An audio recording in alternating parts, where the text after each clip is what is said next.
ফিলিস্তিনের ভাইরা আক্রান্ত হলে এদিক ওদিকে যাওয়ার সুযোগ আছে, কমপক্ষে মিশর, জর্ডান ইত্যাদি তারা চেষ্টা করতে পারে। মুসলমানদের উপর যদি, বাংলাদেশের মুসলমানদের যদি আল্লাহ না করুক কখনো কোনো সমস্যা আসে, বাংলার মুসলমানরা যাবে কোথায়? চতুর্দিক থেকে বেষ্টিত আছে। দুই শ্রেণীর মানুষ তোমাদের সাথে সবচেয়ে বেশি শত্রুতা রাখে। কে বলেছেন? আল্লাহ পাক, আল্লাহর কালাম সূরা মাইদা পড়ে দেখেন। কোন সূরা? মাইদা পড়ে দেখেন। এক শ্রেণী মুশরিক।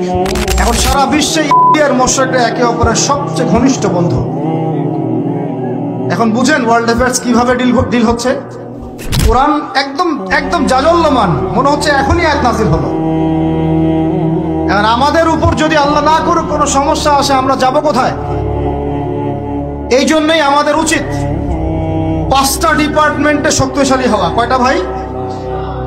এই নসিহতটুকু আমাদের ঊর্ধ্বতন কর্তৃপক্ষের কাছে আমি হাত জোর করে করতেছি, একবার হাত জোর করে। 5টা ডিপার্টমেন্টে এই দেশটাকে শক্তিশালী করতে হবে। কয়টা ভাই? 1 নম্বর শিক্ষা। 1 নম্বর, প্রত্যেক মুসলমানকে কোরআন এবং সুন্নাহর শিক্ষায় শিক্ষিত করতে হবে। আমি অন্য ধর্ম নিয়ে কথা বলছি, তাদের মতো দিন পালন করে লাকুম দীনুকুম ওয়ালিয়া দিন, লাকুম দীনুকুম ওয়ালিয়া দিন। তারা তাদের ধর্ম পালন করুক, আমাদের কোনো মাথা ব্যথা নাই।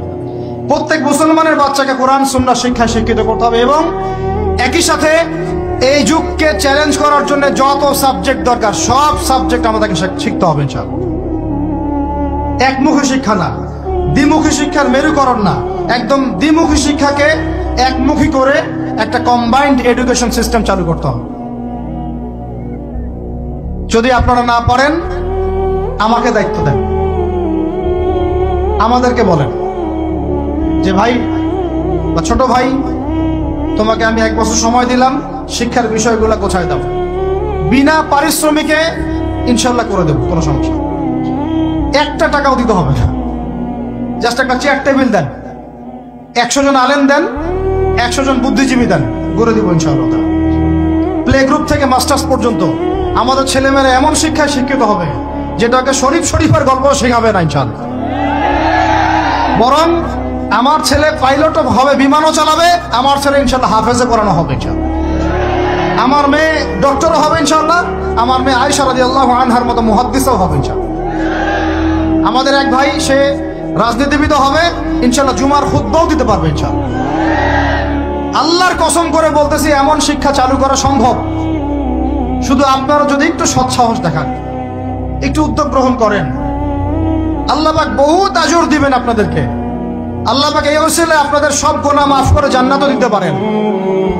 আল্লাহর রাস্তায় আল্লাহর দিকে ফিরে আসেন। আমি আপনাদের সবচেয়ে শ্রেষ্ঠ বন্ধু, আমাকে শত্রু মনে করেন না। ইউসুফ আলাইহিস সালাম এক পর্যায়ে বলেছিলেন যে আমি যোগ্য, আমাকে দায়িত্ব দেন। মনে আছে আপনাদের?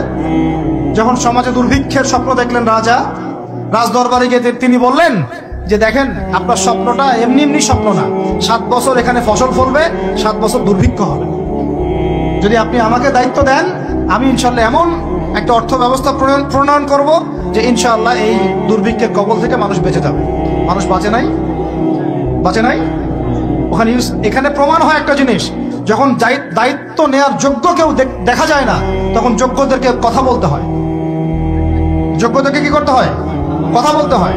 এখন দায়িত্ব দেখতেছেন না কাদের হাতে? একটা লোক, যে ব্যক্তি আল্লাহর অস্তিত্বেই বিশ্বাস করে না, সে কিতাব লিখতেছে, ওই কিতাব আমাদের সন্তান পড়তেছে। আমি নাম মেনশন করতে চাচ্ছি না।